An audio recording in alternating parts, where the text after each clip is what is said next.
Hey class, today we will be talking about our second moral theory of the course, deontology. Just like utilitarianism, it's a long word that makes you look smart or pretentious, I guess, depending. But it really is pretty simple in terms of its content. The founder is a man named Immanuel Kant. You see the dates. He's in Prussia, which is present-day Russia, and sort of Eastern Europe there. Like John Stuart Mill and Jeremy Bentham, Immanuel Kant is a product of the Enlightenment. So he's going through the same sort of historical transitions throughout Europe: scientific revolution, industrial revolution, humanism on the rise, skepticism regarding appeals to authority, more emphasis placed on human reason, on science, on evidence, on argument. And so he also creates a sort of rational moral theory, one that in his mind, any rational person can implement and make moral decisions regardless of what religion you're a part of, regardless of what political system you're a part of, right?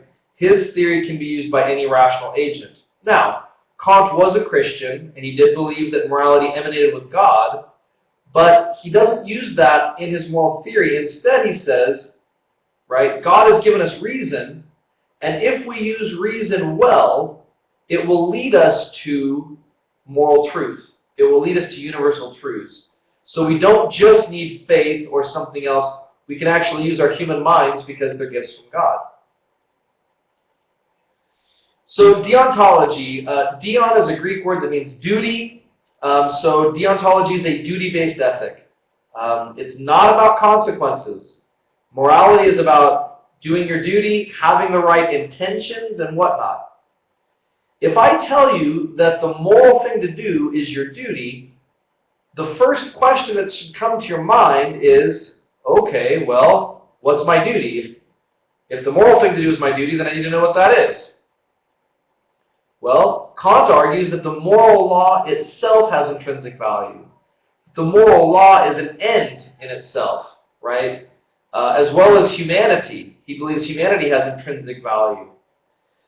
Because of that, our duty is to follow the moral law. Right, for Kant. So it's a duty-based ethic. The moral thing to do is to do your duty. Your duty is to follow the moral law. It has intrinsic value.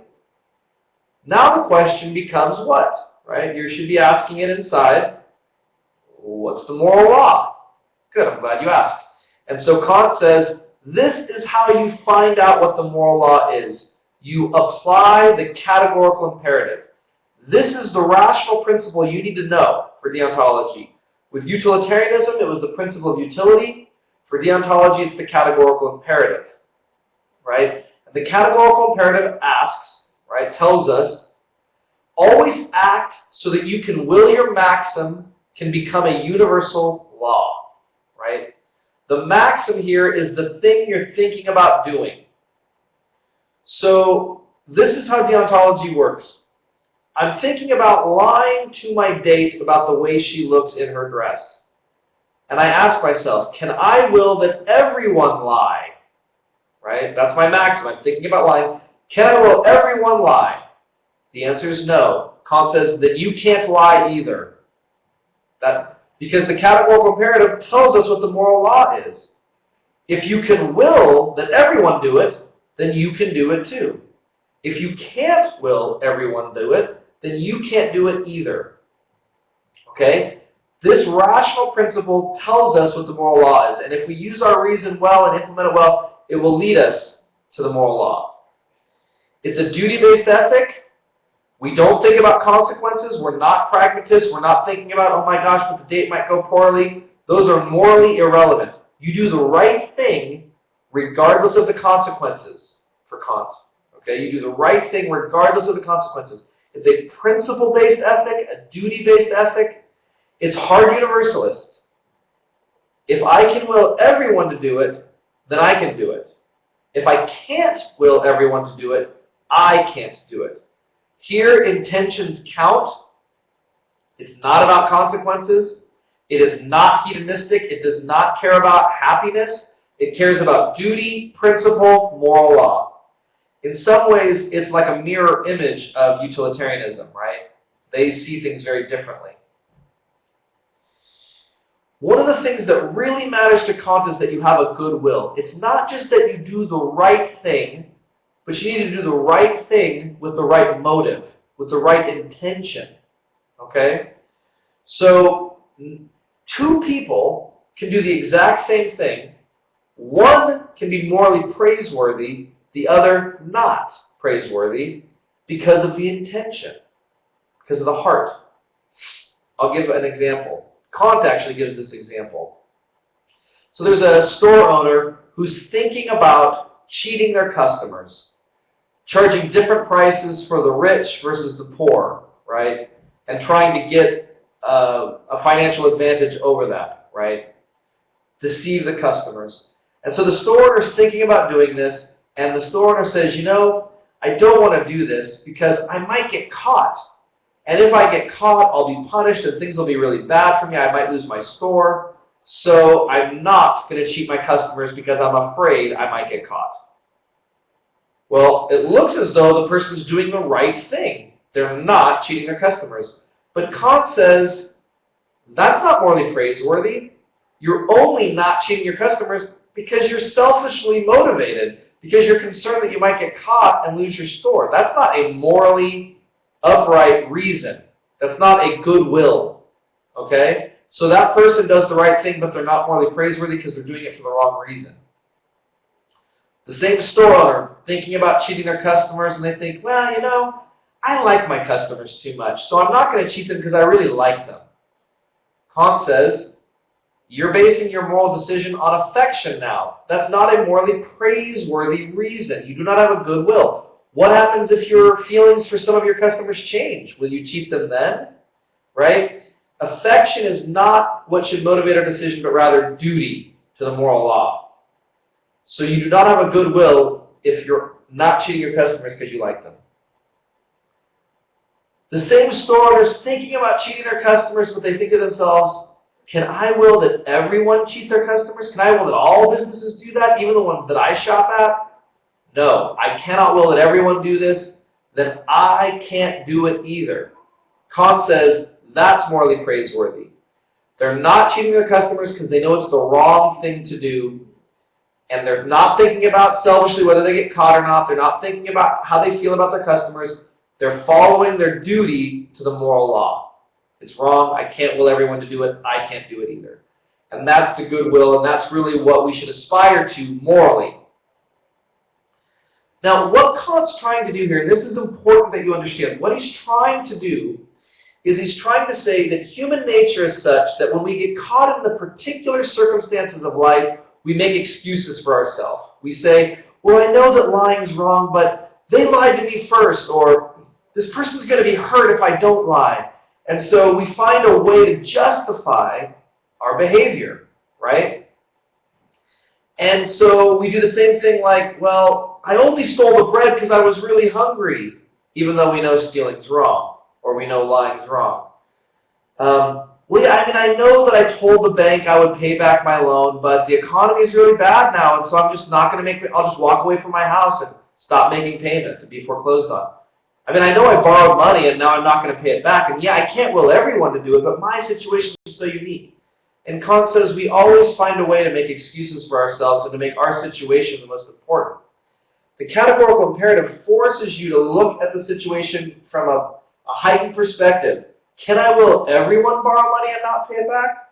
Then I can't do that either. I don't care what my situation is, right? My duty is to the moral law. And the categorical imperative is what tells me what the moral law is, right? Yeah, I know that I'm hungry and I need food, but can I will everyone to steal? Then I can't steal either. The categorical imperative removes us from our individual isolated situations and makes us look at things more abstractly, more objectively, more universally, because that's what tells us what our duty is, what the moral law is. So you need to know that, right? The categorical imperative is what tells us what the moral law is. So some examples, I just mentioned it, right? Can I borrow money with the intent to not pay it back? No. Why? Morality is about the justification. Why can't I do that? Well, you can't will everyone to do it, so you can't do it either, according to the categorical imperative. Cheating on a test, I'm going to fail. I'll lose all this money for my college tuition. If I don't cheat, I have to do it, right? It's not in my major. It's not like I'll ever use this stuff. I guess I'll just cheat, get my passing grade. Can I will every student to cheat? No, then you can't cheat either. Categorical imperative. We ask whether we can universalize it. Lying, stealing, the magistrate example. Can I will that everyone kill an innocent, right? No. Well, then you can't kill an innocent either.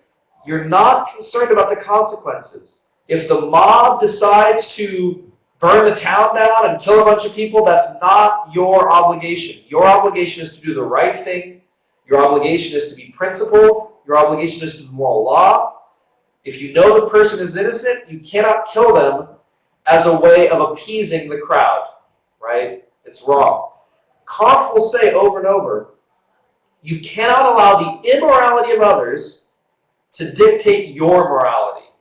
The fact that the mob is being immoral should not lead you to be immoral.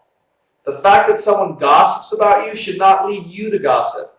Your duty is not to make sure the consequences turn out right. Your duty is to do the right thing, uphold the moral law. And that's vital that you understand that. Just like with utilitarianism, we've got 3 levels to this moral theory. The meta-ethical level, this deep level. For Kant, the origin of morality is God. The moral law comes from God. But he says, right, in this rational morality, that what has intrinsic value is the moral law and humanity. These 2 things are ends in themselves, to be upheld simply because they're the right thing to do. For Kant, truth has intrinsic value as well. So it forms this foundation here.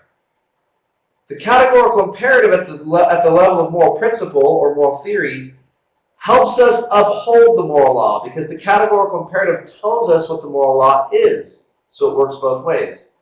And then, of course, that helps us with our moral judgments on the ground. Can I cheat? Here, right, at the 3rd level, the level of moral judgment or moral decision making. Can I cheat? No. Someone says, well, why can't you? Oh, my justification goes deeper. The reason is that I can't will everyone to cheat, right? Well, why do I care what everyone does? Well, because the moral law has intrinsic value and everyone should uphold the moral law, right? So you've got you have the why questions answered based on these 3 levels. Lying is wrong. Why? I can't will everyone to lie. Why should I care about that? Because you should care about the moral law because it has intrinsic value. So we've got this holistic view going on here. Hopefully this helps and the deontology is becoming clear to you. If you have any questions, let me know because I'm going to be expecting you to sort of apply this and to think through this. The major thing you need to know, though, again, is what does the categorical imperative say and how do I apply it to specific examples? I look forward to seeing you guys online. Have a great day.